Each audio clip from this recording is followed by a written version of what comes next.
Salam Guru Penggerak. Saya Reni Kartikasari, calon guru penggerak angkatan 8 dari SD Negeri Magelang 7, Kota Magelang. Di video kali ini akan disampaikan koneksi antar materi modul 2.1 pembelajaran berdiferensiasi. Apakah yang dimaksud pembelajaran berdiferensiasi? Pembelajaran berdiferensiasi adalah usaha guru dalam menyelesaikan proses pembelajaran di kelas untuk memenuhi kebutuhan belajar individu murid. Bagaimana cara untuk dapat melakukan pembelajaran berdiferensiasi di kelas? Untuk melakukan pembelajaran berdiferensiasi, guru harus memahami tujuan pembelajaran, mengetahui dan merespon kebutuhan belajar murid, menciptakan lingkungan belajar yang mengundang murid untuk belajar, melakukan manajemen kelas yang efektif, dan melakukan penilaian berkelanjutan. Berkaitan dengan kebutuhan belajar murid, guru harus memperhatikan 3 aspek berikut. Yang pertama, kesiapan belajar murid atau readiness, minat murid, dan profil belajar murid. Kesiapan belajar murid mengharuskan guru untuk melakukan penilaian awal yang menentukan apa yang telah murid ketahui dan di mana murid berada.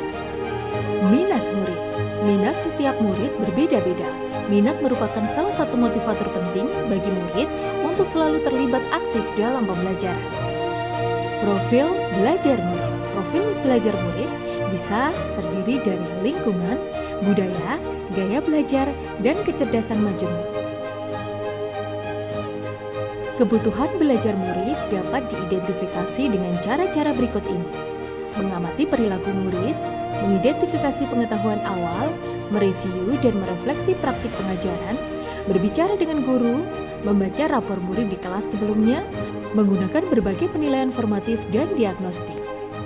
Strategi untuk mendiferensiasi pembelajaran. Yang pertama, diferensiasi konten, kedua, diferensiasi proses, dan ketiga, diferensiasi produk. Yang pertama, diferensiasi konten. Diferensiasi konten berkaitan dengan apa yang kita ajarkan seperti materi, konsep, atau keterampilan yang perlu dipelajari berdasarkan kurikulum. Mendiferensiasi konten bisa dilakukan dengan cara membedakan pengorganisasian atau format penyampaiannya bukan mengubah atau menurunkan standar kurikulum. Kedua, diferensiasi proses. Kegiatan yang memungkinkan murid untuk berlatih dan memahami atau memaknai konten dengan cara membedakan proses yang harus dijalani oleh murid.